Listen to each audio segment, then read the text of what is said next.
Put down your baby and pick up a beer. Dad Jokes is back with a brand new episode. I'm Jerry, joined here by Brandon, and you're listening to the podcast of two dads going through the journey of fatherhood with all of you listening as we do it. And Brandon, right now I'm pretty sure I'm talking to you, and you probably got some basketball, NBA playoff basketball going on in the background, and I have some playoff NHL hockey going on in the background. So I think that's probably what we're both dealing with right now. Nope. You're absolutely wrong, Jerry. Really? I care so much about this podcast that I care about the bandwidth. I care about us having great signal when we're on this call. So I've turned off the Golden State Warriors game the minute you and I started video chatting, and I committed fully to this podcast. There's no distraction. It's my notes. It's a Safari tab with my piece of baby gear, and it's you. I got 3 screens going. I love it. Well, the Toronto Maple Leafs just lost on my screen, so that's a fantastic feeling for me because I can't stand the Toronto Maple Leafs. So I'm good. I have no idea what a maple leaf is. I give you, well, it's a leaf, and it probably tastes like maple. It's a Canadian leaf? It's a Canadian leaf. Anyways, they lost to the Florida Panthers up 2-0, so that's good for them. Not that we're Red Wings 2-0. So this is soccer. Yeah, okay. We're mixing sports. Cool. Anyways, Brandon, before we get into what's been going on with both of us, the show's called Dad Jokes because we love to throw out some dad jokes. You want to go first or second today? I'm going to go first. Let's start it off funny. I got one, and I always think say first. I ask you hilarious. that every week, just so you know, Brandon. And I don't think there's been one time you said I'm going to go second. Well, we need to keep the people interested. We need to keep the people interested. You're right. My jokes Save are the better good for than the yours. end. I agree. If we keep me to the end, people want to listen to the end. There we go. So I got 2 of them. One is we're talking about car seat safety today. So my second, actually, I'm making my first joke. My first joke is a little tame, and it's dealing with like car seat traffic, yada yada. So, why did the traffic light turn red, Jerry? Because it was mad. No guesses? All right, well, I mean, you would too if you had to change in the middle of the street. All right, so that was the little throwaway topical joke. Here's my heavy hitter. Okay. Why was Brittany Griner nervous in the locker room when she heard a sound? I'm not touching that, Brandon. She thought somebody was Putin. Oh. I'm not touching. For those who may not know, like Putin is another word for farting as well. But Putin is also a leader of a country that we may be semi at odds with right now. What? There's nothing wrong with that joke. Jerry looks nervous. I think if you're gonna go after one country, Russia's the safe country to go after. Oh yeah, I'm sure that the Dad Jokes podcast is really gonna mess up foreign affairs for the United States. Yeah, we wouldn't want to do that, now would we? We're gonna cause a global incident because I said that. You see us on the news tomorrow. So, There Brandon, what's been going on with you guys this past week? We've had a pretty eventful week. For the most part, Bryce has been generally great. We've run into a couple instances of him being so happy and up that he didn't want to go to sleep. But hopefully we're past that. He's knocked out right now. He went to, I know you guys have taken Peyton to restaurants multiple times. We haven't. Yes. We ordered takeout. He went to Sagebrush for the first time. That was his first restaurant. Nice. That he went to. You know what? Peyton, one of her first was Sagebrush too. So here's something that I don't know if I never thought about it before. But we feel uber prepared. Like we got a bag. We brought his own like dish that he's used to. We're gonna put his food in. We got like a spinny toy that sticks to the table. Obviously, the restaurant has their own like high chairs and stuff like that. Mm-hmm. So when we get there, they ask us, "Do you care if we seat you at a high top?" We have high chairs. No problem. Okay. So I'm thinking, I don't think anything of it. Like, you got a high top high chair. We got our Clorox wipe. We're gonna wipe that bad boy down. Wipe the table down. We good, right? So about 5 minutes into dinner, and luckily Kelsey catches this because I'm like looking at the menu. You don't think none of it. This dude puts his feet on the edge of the table and kicks hard. Now our high chair, the one Jerry makes fun of because he claims it's too expensive, has extended legs that you attach to the high chair. This is common for high chairs that you have at home in general. It's not like special to our high chair. But the point of it is that they can't tip forward or backwards. Now, this kid is in a high top high chair, so already up on the top, sitting on like cement style tile, and kicks and immediately starts tipping over. Luckily, Kelsey like saw it happen in real time and grabs him, and I basically had to like have my foot over like the high chair, and I tilted my chair so I'm kind of behind him the entire time. He had a great time at dinner. He didn't think anything of it. He kept trying to do it. We maneuvered around a little bit. So going forward, I am not ever going to sit at a high top with a high top high chair. But you also need to be conscious of.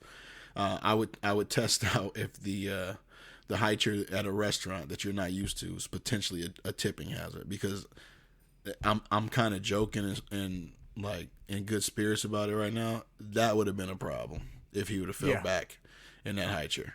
It would have been a problem for him. It would have been a problem for that restaurant because Dad would have went off. But overall, I mean, he did great. He was the kid. The kid is loud. He definitely is like me. Like, he loud and has no inhibitions. It's a basketball game going on the TV. He's pointing at it, yelling loud as he can, ball, ball. And generally having a good time. He's the type of kid I feel like when you're out, if you were to see him, he's like he brings a smile to people's faces, which I feel like pat on the back for me and Kelsey. I feel like we're doing a good job. He's entertaining. Another cool thing that happened when we went to the grocery store. This will be my last story for a while, and we can get to how you guys' week went. But one of his favorite things to do when he's with my parents or even at home is it's our version of like hide and go seek. But he says he can't say where for whatever reason, but he'll say like the name of the person and then say, "Are you?" And we're going through the grocery store. Grocery store is something that is a fun activity for Bryce. He gets to people watch, but I had to run to a different section. So I'm in a completely different section of the grocery store, and Kelsey and Bryce are walking around with him in the cart, and I just keep hearing, "Are you? Are you? Dad, are you?" from across the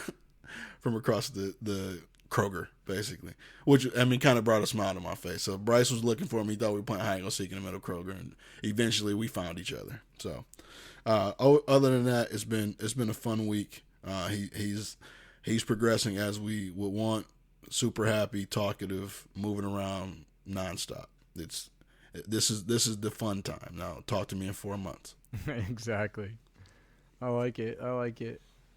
Yeah, our week's been interesting. It's been interesting on a lot of different fronts. The first thing is, as you know, Brandon, I got selected for jury duty, so that's been a whole thing. Civic duty, and it's thrown off my whole and I'm a person who adapts well to change. I've always prided myself in adapting well to change, but like it has really thrown me off because between work and jury duty and home life stuff, like I feel like I don't know what day it is, what's been going on.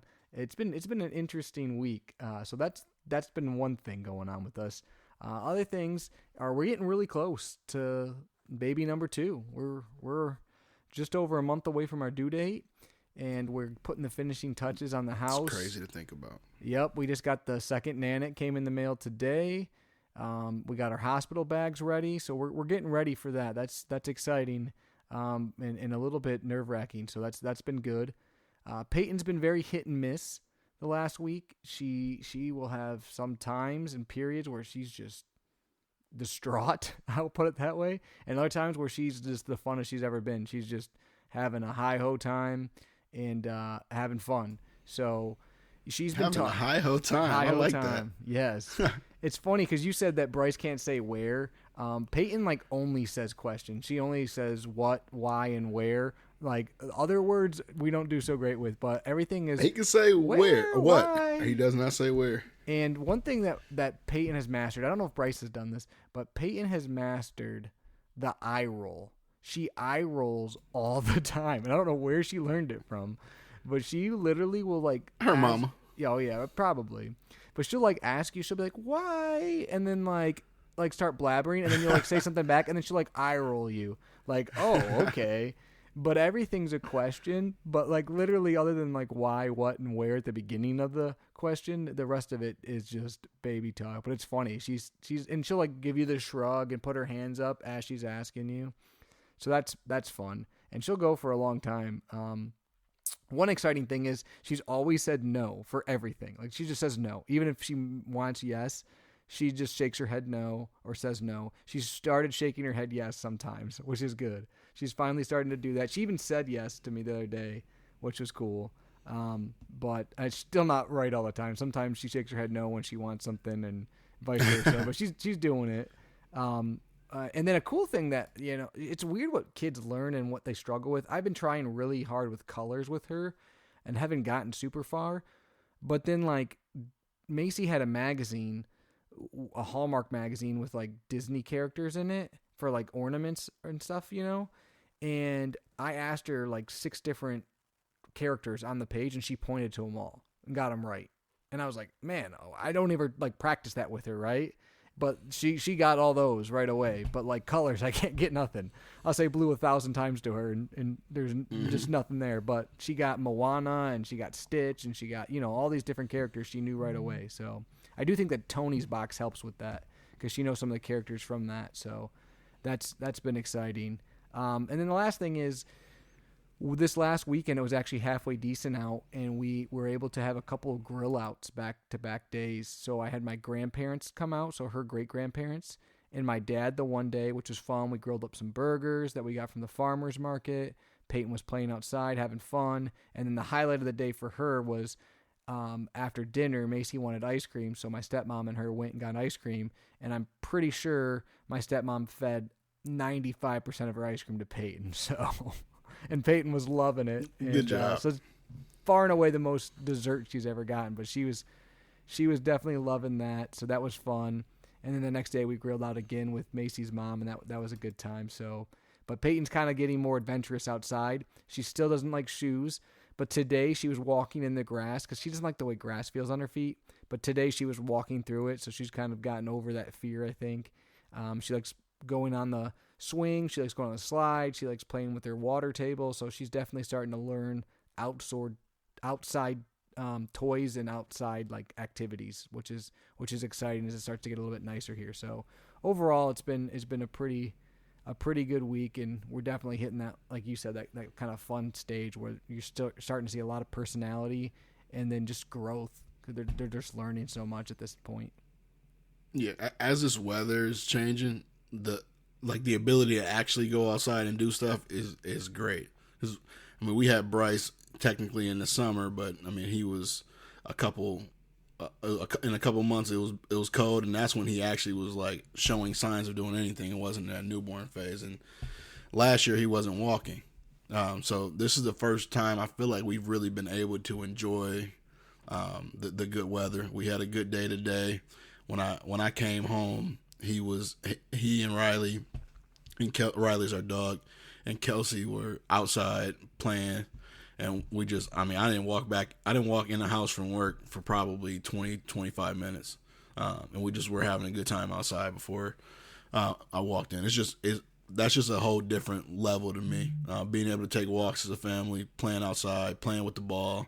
Kelsey and I are trying to get him to kick the ball because I want to put him in soccer. Like the early soccer, but he really has no interest in kicking. He wants to pick it up and throw it at you, and he has a great arm. But yeah, it's all right. It's been fun. He's a better arm than you, honestly. All right, I've seen you throw a football. I wouldn't be bragging over there, boss. You saw me throw a football once. It was not good. It was not great. Normally better. I wasn't preparing for the combine. So Brandon, you said you had a piece of baby gear this week. What's your piece of baby gear? So right now for Bryce, anything that he can push he's having the time of his life. He's learning to maneuver and things like that.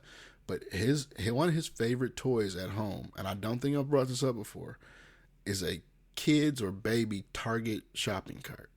If I brought it up before, I apologize, but it's literally just like the shopping cart that you have at Target is $20 on Target.com. Comes with some fake groceries and fruit and stuff like that, which he cares nothing about. He just runs around pushing that Target cart.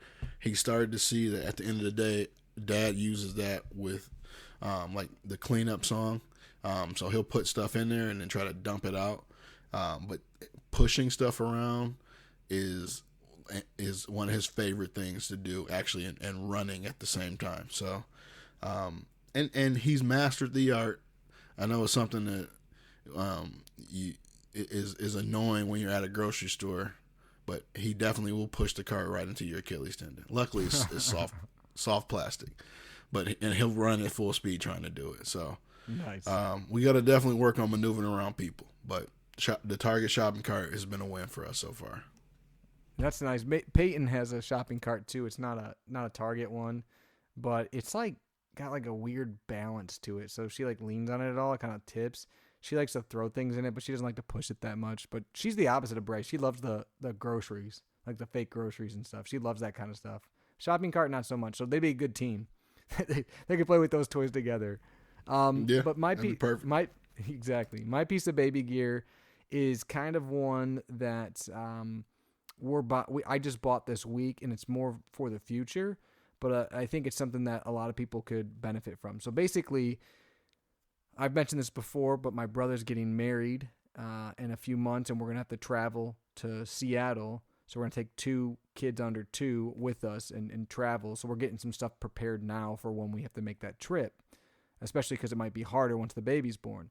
But one thing we thought of that we wanted to get was basically a portable white noise machine, because we have the hatch and I use my phone from time to time, but we're going to a hotel and we might have the babies sleeping sometimes when we're out.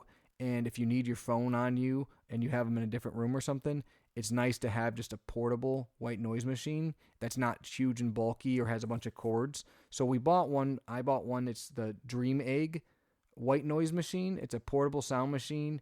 It's got 21 soothing sounds, including obviously white noise, and it's really small. Probably fits in the palm of your hand, and it's on Amazon. It was $20, so it's nice because we don't have to pack that big hatch. We can take it with us when we travel, and then, like I said, you can throw it in the pack and play or right near them, and you got the white noise at a good volume, and you're not having to use your phone. So that's something that we bought that not only is good for traveling, to Seattle or outside the state, but even just going to like grandma and grandpa's house, or if you're going to like a party and you're going to be out, it's not bad. Or even in the car, playing the white noise machine, let's say when the newborn's born and it's maybe sleeping on a car ride. So that's something we bought that's pretty affordable if you're looking for a cheap one. Dream Egg is the company. They're the same people that we have a purifier for in the baby's room, and that's been great for us too. Yeah, what are those Amazon reviews looking like, Jerry? Yes, you care a ton about 4.7. I knew you had it. 765 reviews on Amazon. So only 765. Normally you go for like 765,000 Yep, before you're gonna buy something. But I do have a Dream Egg product that I liked a lot, so that actually did go into that decision. So and again for $20, I think it's gonna be worth it. Not just for this one trip, but I think we'll use it multiple times, because I've tried to pack the hatch up, Brandon, in my diaper bag before, and it's kind of annoying. I've done it and it's fine, but it's just kind of annoying. I won't lie to you. And this season even has like a little strap that you can hook to your diaper bag and like strap it on. So yeah, we have something similar. I can't remember what it's called, but it clips to the diaper bag and it clips to the stroller. You can use it as standalone, and we used it more when Bryce was a newborn. But we haven't really gone a ton of places, so the hatch is the go-to right now. And we actually used it. We didn't use a hatch until we put him in his nursery. So we used that. It was clipped to his bassinet pack and play when he was in our room. Bassinet, yeah.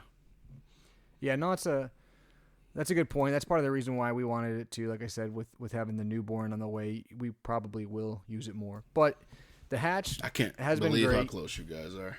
Yeah, it's scary close, and like I said, it's exciting, but it's weird. It's a different type of feeling.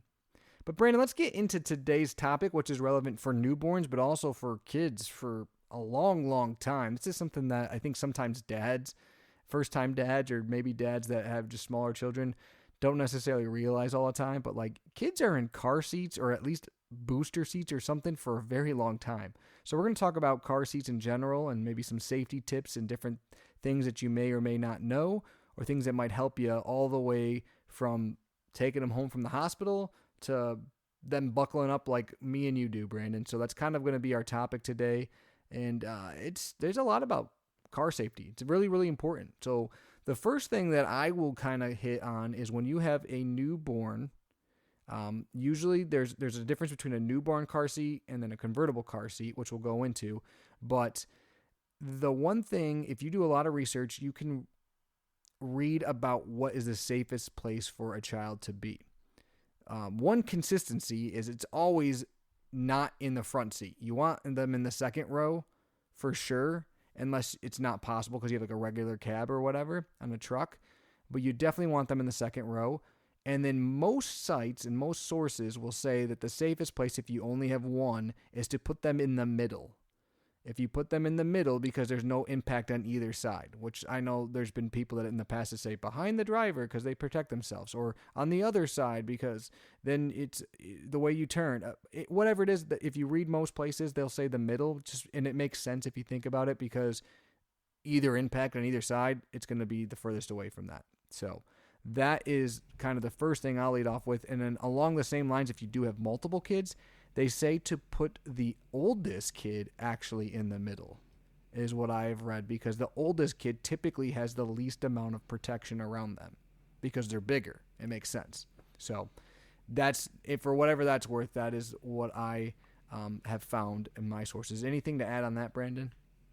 Well, just my personal experience, the way my truck is set up, it makes more sense for them to be on one side or the other. And without doing a ton of research on, well, actually, I'm lying. I did research on this before we put Bryce in, and I lean towards the old like adage that the safest seat.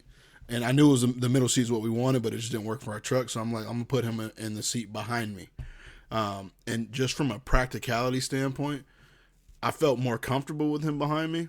From like, I know I'm gonna protect myself and him, but it did not work from an actual function with you. If you got a crying kid in your car and you need to reach to do anything. So honestly, the seat behind the driver is the least functional in my opinion. Even if you prefer that from a safety perspective, it's just like he might be whining or crying. I'm trying to get him like a snack or just touch him and let him know I'm there. And I mean, I'm not double jointed, so I can't really touch him while he's right behind me. So for that reason, in my situation, he's behind the passenger seat. But everything I saw agrees completely with you from the and what you read. The middle seat, if that's an option for you, is the safest seat in the vehicle. For another thing that kind of, as we're talking about car seat safety, the key factor is kind of what are the different types of car seats that you have. They're obviously really important safety devices to protect the child. And studies that I've seen in multiple places say they can reduce the risk of injury and death of up to 71% in the event of a crash.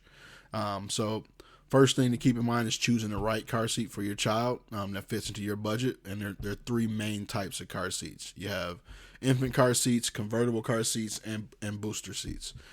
So the infant car seats are rear facing all day long. You're not going to run into an infant car seat that's forward facing. And they're designed specifically for newborns and young infants. Convertible car seats can convert, so they can go from rear facing to forward facing. And they're designed to grow with your child. One thing that jumped out, I think we talked about this in the previous episode, but we spent so much time, you and I, trying to find the perfect infant car seat, and the perfect car seat that fit with the stroller system that we wanted, that fit with we had a bassinet for the house that they all they dump right into each other and work together. And Bryce was in that car seat for 6 months. Yep. And it just so now the benefit of the infant car seat is that the last thing you want to do when your newborn ish baby is asleep is wake them up. So you can take them right out of the car and into the house, which is the benefit there. And then with the convertible car seat, you're pulling the actual baby out and not the seat. But that is something that kind of ground my gears when I did the math on how much money was spent on That's why you have another multiple kid, car Brandon. seats. Yeah, You get double use. Yeah, you basically Jerry has an Excel spreadsheet for his kid budget, and the more kids he has, the more that ROI ROI on formula, that the ROI formula just keeps getting better and better. And then the booster seats are designed for older children. You've outgrown the convertible car seat, and you still need to position the vehicle's safety belt properly on your body.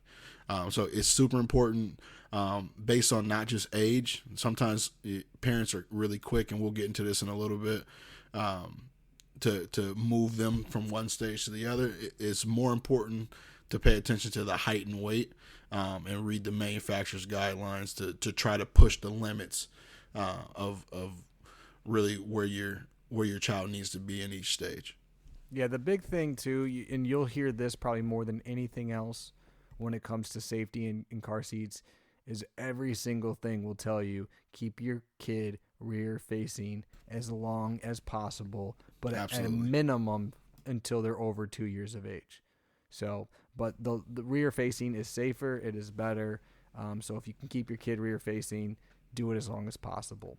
And a lot of car seats nowadays have like leg room extensions and things like that to help kids that are a little bit bigger or as they grow, so they can be rear facing for a longer period of time. Just be careful when you are adjusting the car seat that you're always paying attention to the level it's at and the angle it's at. A lot of them will have things on the side that tell you the safe zone. You don't want to move it and then them out of the safe zone so they're at an angle that can be dangerous to them. So like I know we have them that, and on the side there's literally like a safe zone and a non-safe zone. So that's something to pay attention to as well, because if you have it rear facing but it's not the proper way, it's not going to be safe either. Another thing when it's to safety, and this is something that seems kind of weird, but it makes sense, I guess, if you think about it, is car seats do expire. I believe that car seats on average are safe for 6 years, and they do expire. Make sure you check the tags at the bottom. It should be printed on there when it expires by. So if you have multiple kids, pay attention to that, because if you had one that you used previously, make sure it's still valid. They do this because of changes and age and wear and all these different factors, but you don't want to be using an expired car seat. So pay attention to that. Another reason why, if you're having your first kid though, don't necessarily just buy one off of like Facebook Marketplace or online, a used one. You might be thinking, oh, I'm saving a ton of money. But if you only have it for like a year or so because it's going to expire, you're probably going to end up spending money anyways. So pay attention to that when you're looking at a car seat, or even if you're getting one from a sibling or a friend. Those are things that you want to make sure you're looking at, because it's very important. Yeah, and you brought up proper installation a little bit earlier. One thing that I've had to adjust my schedule to, give yourself, so you set the car seat up right. You don't want to have much give in the car seat. A common mistake people make. So vehicles produced, I think, is after 2006 and newer. Many of them come with the latch system, which if you kind of feel in between the butt cushion and the back cushion where they meet in your vehicle, you're probably going to find 2 anchors at least per seat. And most car seats are made with an attachment or something built in that will fit and actually clamp right into that latch. So do your own research based on what we say, but pretty much everyone that I looked at said this is the most secure way to have your child in the vehicle. But some people make the mistake of attaching the latch and also attaching the seatbelt. Experts prefer the anchors over the seatbelt, as we mentioned, but having both of them attached could cause more harm than just having one or the other. So you always want to make sure you have one or the other when you do that. Another mistake people make, and I'm basing this on multiple interviews I read with firefighters and car seat experts. We do a lot of, and this is a hard thing to kind of do. Candidly, I'm as I was doing research for this, I'm talking to Kelsey tomorrow and how we can potentially adjust. But when firefighters or EMTs get to a scene of an accident, because what this basically is a different form of insurance. The window clings for like the shades, the mirrors that you have on the seat, those in situations like that can potentially become projectiles. So it's trying to limit as many of those as possible in that situation. Maybe that means instead of getting a tent to go over the window, you actually get physical tent to put on your window to avoid that. The mirror thing is tough because to me it's helpful as you're driving day to day. So I'm not sure if that's an adjustment I'm making, but things like hanging toys, things like that, it put a little bit more caution when I read that. And then Jerry mentioned moving to forward facing too soon. But why? Why is rear facing a better option? And ultimately, when you have a rear facing car seat, it does a much better job of protecting the head, neck, and spine in the unfortunate event of a crash. So you want to make sure that that's something that you do as long as possible, and it's almost better to err on the side of too long as opposed to trying to time it just right, if that makes sense. So pay attention to the height and weight requirements of the car seat and extend that as long as humanly possible. Yeah, and hitting on the point you made about latch versus seatbelt, the one key is if you do use the latch system, there is a certain point, and it's usually related to weight, where you no longer should use the latch system. So make sure you pay attention to that. There's actually car seat brands out there that will recommend using the seatbelt method over the latch system, because people that use the latch system tend to always use it, and then they forget to switch, and it can cause safety hazards. So just be aware to switch to the seatbelt method when they hit that weight recommended by your specific car seat. We use the latch system now, but again, that's something that I know we will pay close attention to because we want to make sure that we're keeping our kids safe. Another thing too that I didn't know honestly until I started doing research when we first had Peyton, but basically when a child's in a car seat, they should not have any extra bulk on them.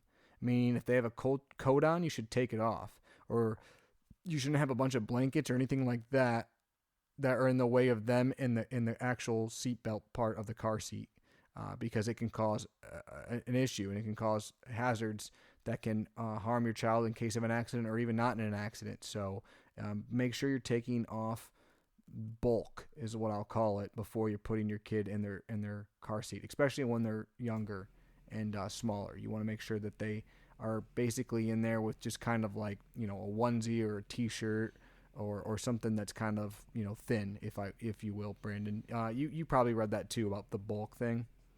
Yeah, the big thing there, and it kind of ties into when you're checking your car seat to make sure it's tight enough. And sometimes I'm telling you, I feel like Kelsey, picture someone like with like the pulley for the car seat where you're tightening it up, and I almost feel like sometimes she takes both of her feet, puts it on the edge of the car, and pulls as hard as she can. If I'm trying to get Bryce out of there, I'm probably gonna pay for that comment, but she has that thing tight, but it's tight to the point that it needs to be. And what you should do is, they call it like the 1 or 2 finger test, basically where the strap meets the collarbone, or right around the armpit area. If you're going across, you should only be able to get 1 or 2 fingers there.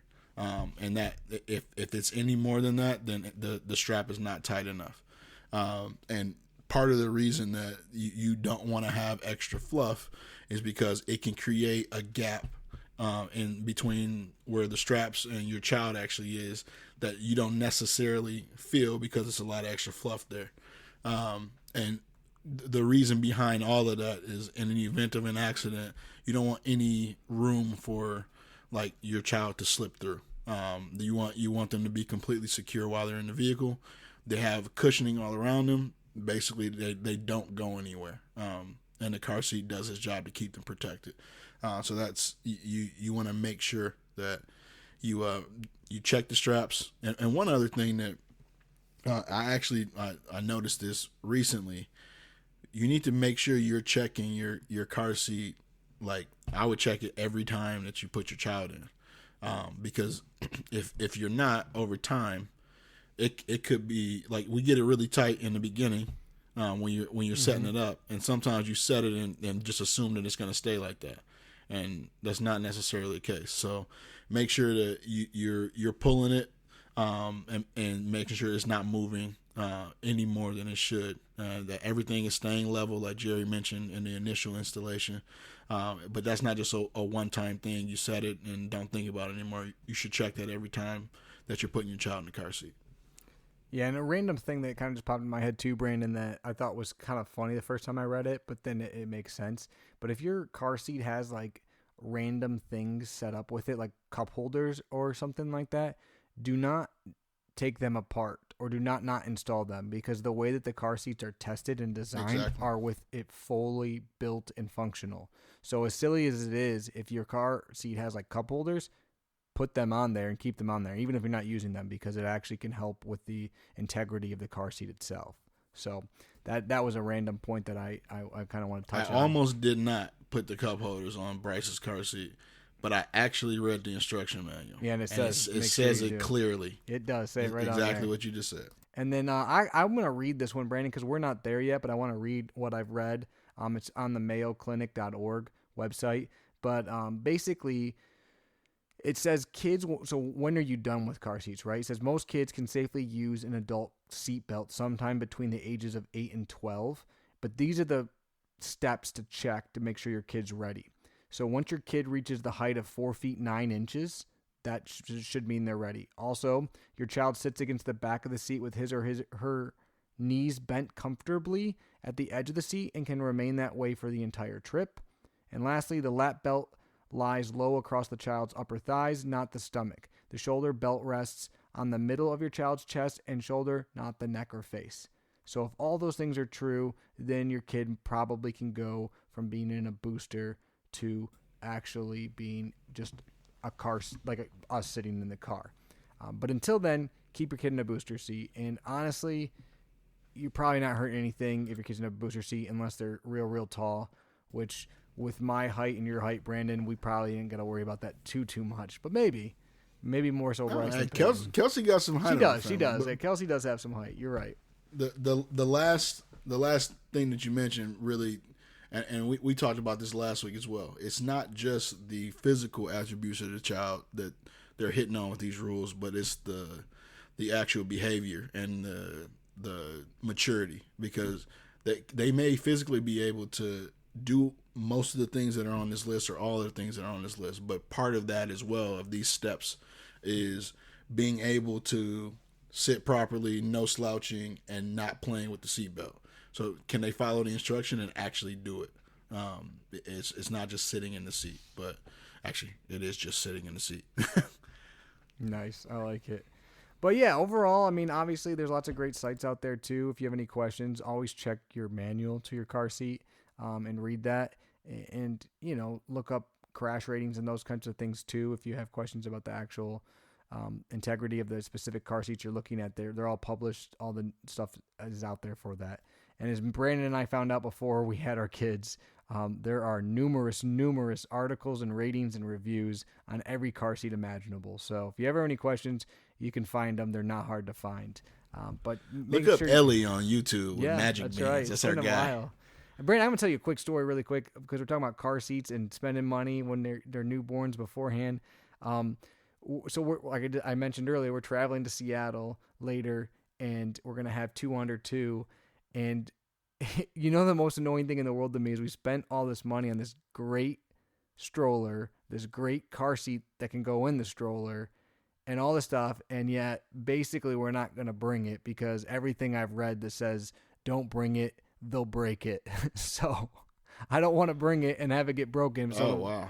Yeah, I mean, I can't tell you how many different people said, yeah, don't bring the stroller. They're going to break it. They'll break it. They'll break it. Everything says they're going to break the stroller or the car seat or both. So basically, that means that we got to bring like a cheap one, and then I don't know what we're going to do. That's a whole different conversation. I wonder if you can rent crazy. car seats or strollers when you get somewhere. You can. We've done that research too, but it's not cheap either. There's a lot of we could do a whole episode on this because I've done a lot of research on it. Jerry has an Excel spreadsheet on the ROI of renting versus owning. It's crazy. Well, the problem is Seattle. They get you on that kind of stuff, like hotels get you. So basically, they show you the per day price of a car seat. It's like $6. You're like, oh heck yes, great. And then also there's a delivery charge and a drop off. You know what I mean? And by the time it's done, what should have been $30 is $130. So that's how they get you. On at those that sites. point, just buy a Duna for the newborn and keep it moving. But anyways, Brandon, any other points you want to touch on before we conclude on car seats for the day? I think we pretty much hit it all. Just the big thing is making sure you check every single time and being very diligent there, and keep your child rear facing as long as you possibly can. As long as possible. All right, Brandon. Well, now we're gonna get to my jokes because this is why people stick around, so they can hear my jokes at the end of the episode. So I have two for you today as well. They're PG-13-ish jokes. I thought they were funny. So, anyways, are you ready for them? I'm waiting with bated breath. So, Brandon, did you know that when a girl changes her clothes in front of you, there's 3 different things that it can mean? The first thing it means she's interested in you. The second thing is that you're probably level 99 in the friend zone category. And the third thing is she probably hasn't spotted you yet in the tree. Oh, wow. I wasn't expecting that. I was laughing at number 2. Yep, so that's one. And then the second one, Brandon.